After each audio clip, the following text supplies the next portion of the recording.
কিয়ামতের দিন ব্যবসায়ীরা গুনাহগারদের কাতারে উত্থিত হবে। যারা সৎভাবে মাল বিক্রি করে, সৎভাবে মাল বিক্রি করে, কোনো রকম খারাপ ভাবে মাল দেয় না, তারা নবী সিদ্দিক শহীদের সঙ্গে তাদের হাসর হবে। আর যেসব ব্যবসায়ীরা এটা করে না, তারা কোথায় দাঁড়াবে? কাল হবে গুনাহগারদের কাতারে দাঁড়াতে হবে তাদের।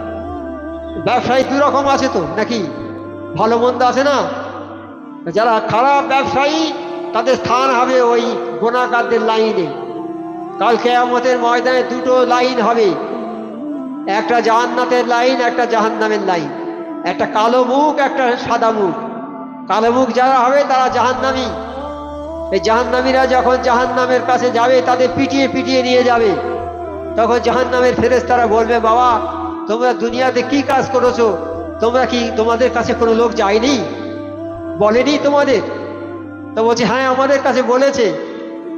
তা তোমরা কেন জাহান্নামে? ব্যবসা করা যাবে না, এই অবৈধ ব্যবসা বন্ধ করতে হবে। সৎ আমানতদার ব্যবসায়ী আবু সাঈদ খুদরি রাদিয়াল্লাহু তাআলা বর্ণনা করেন, নবী সাল্লাল্লাহু আলাইহি ওয়াসাল্লামের হাদিস। রাসূলুল্লাহ সাল্লাল্লাহু আলাইহি ওয়াসাল্লাম ইরশাদ করেছেন, সৎ ও আমানতদার ব্যবসায়ী, সৎ আমানতদার ব্যবসায়ী মানে যে আমানত রক্ষা করে। আমানত মানে ন্যায্য করে। আবার আমানতের কথা হচ্ছে, আমার নবী পাক ছিলেন আমানতদার। আমানত মানে কোনো জিনিস আমার কাছে কেউ গচ্ছিত রাখলো, সেই জিনিসটা যদি আমি রেখে দিই, আমানতদার। যখন চাইবে যেভাবে রাখবে সেইভাবে দিয়ে দেবো, তবেই হচ্ছে আমি আমানতদার। আর আমি যদি খরচ করে ফেলি, আমানতের খেয়ানত করে ফেললো। তা এই যে মাছটা কিনলে, যে ওর কেনার দরকার, যে দাম তার চেয়ে বেশি দাম নিয়েছে, তো তাহলে আমানতের খেয়ানত করে। সেই জন্য বলছে যে আমানতদার, সৎ আমানতদার ব্যবসায়ী যদি ন্যায্য ব্যবসা করতো, সৎ থাকতো, তাহলে কাল কিয়ামতে তার কাদের সঙ্গে তার হাসর হবে? নবী সিদ্দিক শহীদদের সঙ্গে তার হাসর হবে। সৎ ব্যবসায়ী যে তার হাসর হবে নবী, সিদ্দিক, শহীদ। এই চার শ্রেণীর লোক আছে, নবী, সিদ্দিক, শহীদ আর সালেহীন। সালেহীন হচ্ছে আমার নবী, নবী নবী নবী যারা আমার মোর্শেদ আজার গায়ে নবী সালেহীন পর্যায়ের মানুষ, সালেহীন। তা কিয়ামত পর্যন্ত সালেহীনরা থাকবে। নবীন চলে গেছে, সিদ্দিক, সুহাদা সব শেষ, তাদের যুগ শেষ। এখন এই সালেহীনের যুগ, এই সালেহীনের যুগ। এই সালেহীন মানে নবী, এই ওলি আল্লাহ। এই ওলি আল্লাহদের যুগ ইনশাল্লাহ কিয়ামত পর্যন্ত থাকবে। কেন? আমার আল্লাহ কি বলেছেন? আল্লাহ বলেছেন, আমি এই কালাম পাক নাজেল করেছি, কিয়ামত পর্যন্ত সংরক্ষণ করব এই কালাম পাককে। আমি নিজে হেফাজত করবো এই কালাম পাককে। আর কালাম পাক যদি হেফাজত হয়, আমাদের হাক্কানি ওজিফা, সূরা ফাতিহা, সূরা ইখলাস, ফালাক, নাস অবশ্যই হেফাজতে থাকবে। আর হাক্কানি আঞ্জুমান ইনশাআল্লাহ কিয়ামত পর্যন্ত থাকবে, কোনো ভুল নেই। আল্লাহর কথা সত্য হবে, মিথ্যা নয়। এই কালামে আল্লাহ প্রথমেই বলেছে যে এই কালাম পাক জালিকাল কিতাবুল লা রাইবা ফীহি, এর মধ্যে কোনো ভুল নেই। এটা বলেছে কি? নেই, ভুল মোটেই নেই, ভুল বলতেই নেই। এটা একদম সত্য ঘটনা, যা আছে সব সত্য, ভুল নেই। সত্য ঘটনা, যা আছে সব সত্য, ভুল নেই। তাহলে তাহলে আমার নবী, আমার ওলিয়া থাকবেন কিয়ামত পর্যন্ত। আমার মোর্শেদ নেই, তার কথাগুলো এই হাক্কানি দরবারে যারা আসছে তাদের মাধ্যমে প্রচার হচ্ছে। একই প্রচার হবে কিয়ামত পর্যন্ত, একই প্রচার হবে। কেউ 5-6 ওয়াক্ত নামাজের কথা বলবে না। আমার মোর্শেদ সুফি আজান কাসি রহমতুল্লাহ নেই, অনেকদিন চলে গেছেন তিনি দুনিয়া ছেড়ে। তিনি বলে গেছেন 5 ওয়াক্ত নামাজ পড়া, এই কথাটা আমার আল্লাহ বলেছেন, 5 ওয়াক্ত নামাজ তোমরা সবাই পড়বে। এই কথাটা আমার মোর্শেদের কথা নয়, কিন্তু আমার মোর্শেদ হচ্ছে নায়েবে নবী, নবীর ওয়ারিস, তার মাধ্যম দিয়ে এই কথা প্রচার হচ্ছে। ইনশাআল্লাহ আমাদের পরে যারা আসবে তারা এই একই কথা বলবে, কিয়ামত পর্যন্ত এই 5 ওয়াক্ত নামাজের কথা বলবে, একই কথা, দ্বিতীয় কথা বলবেন। আর যত নিয়ম শৃঙ্খলা আছে, কালাম পাকের যত নিয়ম আছে, কালাম পাকের কথাই সব বলবে। কালাম পায়ে বাইরে একটা কথা বলবে। তাই যারা সৎ ব্যবসায়ী তাদের স্থান হবে, সে যদি গরিব লোক হয়, তার ঘর না থাকে, তালপাতার কুড়ে যদি বাস করে, যদি সৎ ব্যবসায়ী হয়, 5 ওয়াক্ত নামাজও যা পড়ে, তাহলে সেই নবী সিদ্দিক শহীদের সঙ্গে তার হাসর হবে। আল্লাহ কারো চেহারা দেখে না, আল্লাহ কারো বংশ দেখে না, আল্লাহ কারো শিক্ষা দেখে না, আল্লাহ দেখে মানুষের অন্তরটা।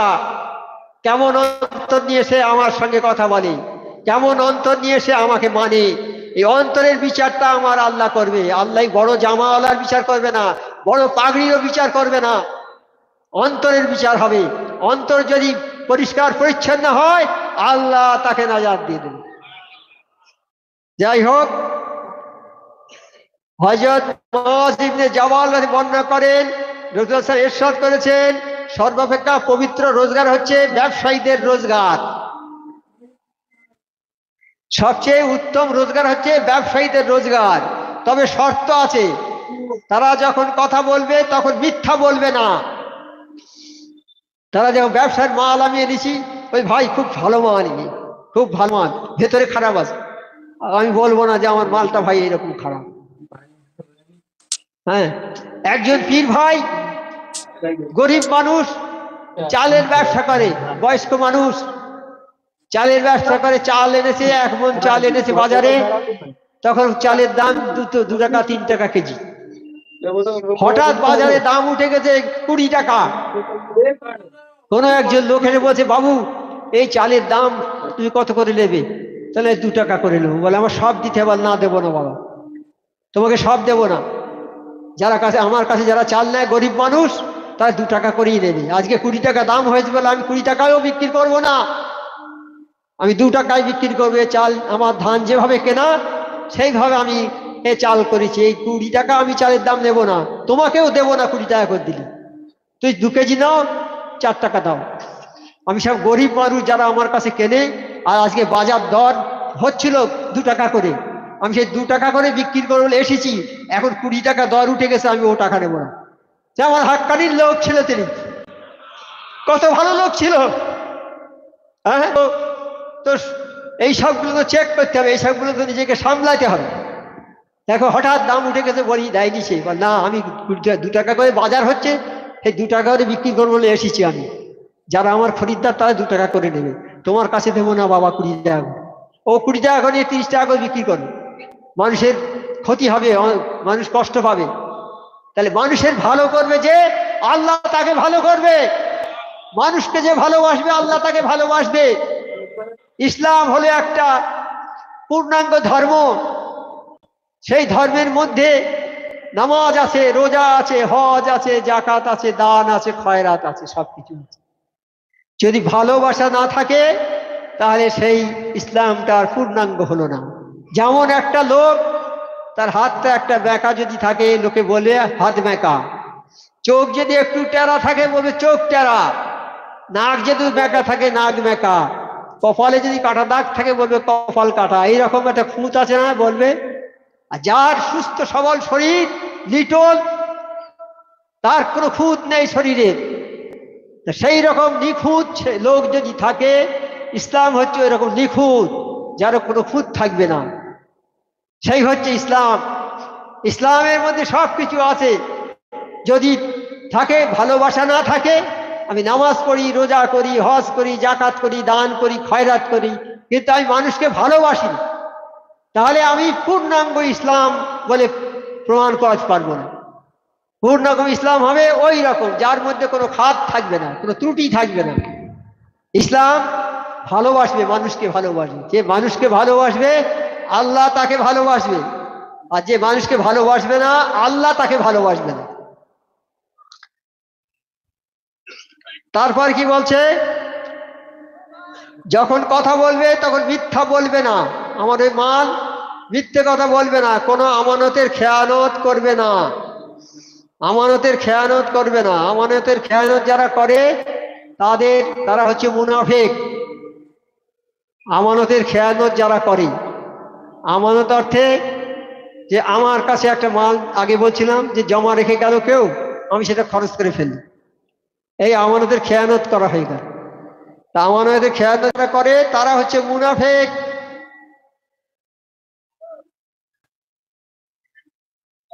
কোনো পণ্য ক্রয় করার সময় সেটাকে মন্দ সাব্যস্ত করে মূল্য কম দেওয়ার চেষ্টা করবে না। মাল কেনার সময় বলছে, যে কোনো মাল কেনার সময় না এ তত ভালো না, একটু কম নাও, এইভাবে যাচাই করে কম দেবে না তাকে। নিজের মালামাল বিক্রি করার সময় সে নিজের মালের অযথা প্রশংসা করে তাকে বিভ্রান্ত করবে না। মাল বিক্রির সময় বলে, বাবা এই মালটা সবচেয়ে ভালো, এইটা দাও, অনেক মালের প্রশংসা করে বিক্রি করবে, এটা করবে না। তবে নিজের কাছে অন্যের ধার থাকলে পাওনাদারকে অযথা ঘোরাবে না। যদি কেউ টাকা পায় কাছে, তাকে অযথা ঘোরাবে না। আর অপরপক্ষে তার কারো কাছে কিছু পাওনা থাকলে তাকে উত্ত্যক্ত করবে না। যদি কারো কাছে পাওনা থাকে তাকে উত্ত্যক্ত করবে না। অনেক সময় দেখা গেছে আমরা টাকা ধার দিই, অনেকে দিতে পারে না, তাকে ছাড় দিতে হবে। যদি ছেড়ে দিতে পারো উত্তম, সবচেয়ে। গরিব মানুষ দিতে পারছে না, ছেড়ে দাও তাকে, তাহলে উত্তম হলো। আর একটা হাদিসে ইরশাদ হচ্ছে, যারা আল্লাহকে ভয় করে, সৎভাবে লেনদেন করে এবং সত্য বলে, যেসব লোক ছাড়া কিয়ামতের দিন ব্যবসায়ীরা গুনাহগারদের কাতারে উত্থিত হবে। যারা আল্লাহকে ভয় করে, একটা হাদিস, আল্লাহকে ভয় করে, সৎভাবে লেনদেন করে এবং সত্য বলে, সেই সব লোক ছাড়া, যারা সৎভাবে বিক্রি করে, সত্য কথা বলে বিক্রি করে, সেই লোক ছাড়া কিয়ামতের দিন ব্যবসায়ীরা গুনাহগারদের কাতারে উত্থিত হবে। যারা সৎভাবে মাল বিক্রি করে, সৎভাবে মাল বিক্রি করে, কোনো রকম খারাপ ভাবে মাল দেয় না, তারা নবী, সিদ্দিক, শহীদের সঙ্গে তাদের হাসর হবে। আর যেসব ব্যবসায়ীরা এটা করে না, তারা কোথায় দাঁড়াবে? কাল হবে গুনাহগারদের কাতারে দাঁড়াতে হবে তাদের। ব্যবসায়ী দুই রকম আছে তো নাকি, ভালো মন্দ আছে না? যারা খারাপ ব্যবসায়ী, তাদের স্থান হবে ওই গুনাহগারদের লাইনে। কাল কিয়ামতের ময়দানে দুটো লাইন হবে, একটা জান্নাতের লাইন, একটা জাহান্নামের লাইন। একটা কালো মুখ, একটা সাদা মুখ। কালো মুখ যারা হবে তারা জাহান্নামী। এই জাহান্নামীরা যখন জাহান্নামের কাছে যাবে, তাদের পিটিয়ে পিটিয়ে নিয়ে যাবে। তখন জাহান্নামের ফেরেশতারা বলবে, বাবা তোমরা দুনিয়াতে কি কাজ করেছো? তোমরা কি, তোমাদের কাছে কোনো লোক যায়নি, বলেনি তোমাদের? তো বলছে, হ্যাঁ আমাদের কাছে বলেছে। তা তোমরা কেন জাহান্নামে এলে? বলেছে, বলে আমরা বিশ্বাস করিনি। কি বিশ্বাস করনি? তারা বলেছে নামাজ পড়ার কথা বলেছে, তা আমরা নামাজ পড়ে বিশ্বাস করিনি। আজকে আমাদের এই জাহান্নামে আসতে হলে এই জন্যে আমরা নামাজ পড়িনি আর এতিমের খানা খাওয়াইনি, এতিম মিসকিনদের খানা খাওয়াইনি। এই দুটো কথা বলবে তারা। বলে, আল্লাহ আমাদের একবার ছেড়ে দেন, দুনিয়ায় ছেড়ে দেন, আমরা একবার সম্পূর্ণ ভালোভাবে সব কাজ করে আসবো। বলবে, আর হবে না, আর এখান থেকে আর যাওয়া হবে না দুনিয়ায়। তা জাহান্নামে চলে যাবে। তাহলে আল্লাহ কত ভালো আমাদের কত ভালোবাসে, কত ভালোবেসে আমাদের অনেক অনেক যেমন কাজ দিয়েছে। একটা নামাজ পড়ো, এতিমের এ করো। নামাজ হচ্ছে সর্বশ্রেষ্ঠ ইবাদত।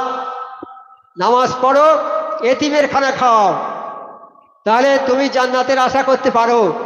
কাল কিয়ামতের ময়দানে আল্লাহ বলবে, হে আমার বান্দা, আমি তোমার কাছে খেতে চেয়েছিলাম, তুমি খাওয়াওনি।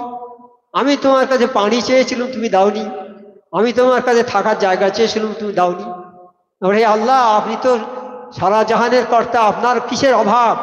বলে, যে লোকটা গিয়ে, যে মানুষটা গিয়ে তোমাদের কাছে খাবার চেয়েছিল, যে মানুষটা গিয়ে তোমাদের কাছে পানি চেয়েছিল, যে মানুষটা গিয়ে তোমাদের কাছে কাপড় চেয়েছিল, যে মানুষটা গিয়ে অভাবের কথা বলেছিল, ওই মানুষটাকে যদি সব দিতে আমাকে দেওয়া হতো, তোমরা যদি ওই মানুষটাকে দিতে, কাপড় যার নেই দিতে, আমি আল্লাহ আমাকে দেওয়া হতো। যে খাওয়ার জন্য গিয়েছিল তার যদি ক্ষুধা নিবৃত্ত করতে, তাহলে আমার আল্লাহ আমার খাওয়া হতো। তোমরা সব করোনি, যাও জাহান্নামে চলে। তাহলে আমাদের খুব হিসাব করে চলতে হবে। আমাদের তো গায়ে ধাক্কা মেরে মেরে বলে দিচ্ছেন, এই কামেল ওলি আল্লাহর দরবারে এসেছি আমরা, যারা এসে আমরা এগুলো শুনতে পাচ্ছি, এগুলো আমরা শুনতে পাচ্ছি। তা এই বছর যদি আমরা না কাজ করি তাহলে আমাদের কপাল পোড়া। আমরা যেন এগুলো সুন্দরভাবে পালন করতে পারি, আল্লাহ যেন আমাদের সবাইকে তৌফিক দেয়। আর একটা কথা বলছি, হত্যা করা, নিজেকে হত্যা করা মহাপাপ। আত্মহত্যা করা, যে আত্মহত্যা করবে, যে লোহা তরবারি দিয়ে নিজের বুকে মেরে নিজেকে হত্যা করবে, কাল কিয়ামতে তার ওই কাজ হবে। সবসময় বুকে তরবারি মারবে আর তরবারি মারবে। কেউ যদি গলায় ফাঁস দিয়ে মরে, কিয়ামতের দিন ওই ফাঁস শুরু হবে যতদিন পর্যন্ত না বিচার হবে, ততদিন ওই ফাঁস গলায় থাকবে, শুধু ফাঁস গলায় দিবে। যেভাবেই আত্মহত্যা করবে সে, তার সেই শাস্তি ওই শুরু থেকে সেই শাস্তি হবে। কাজে আত্মহত্যা করা মহাপাপ, আত্মহত্যা করা যাবে না। তাহলে আমরা এখন 5 ওয়াক্ত নামাজ বিনা কাজায় পড়ব, 5 ওয়াক্ত ওজিফা বিনা কাজায় পড়ব, হালাল রুজি খাবো, সাধ্য মতো পরেজগারি করবো।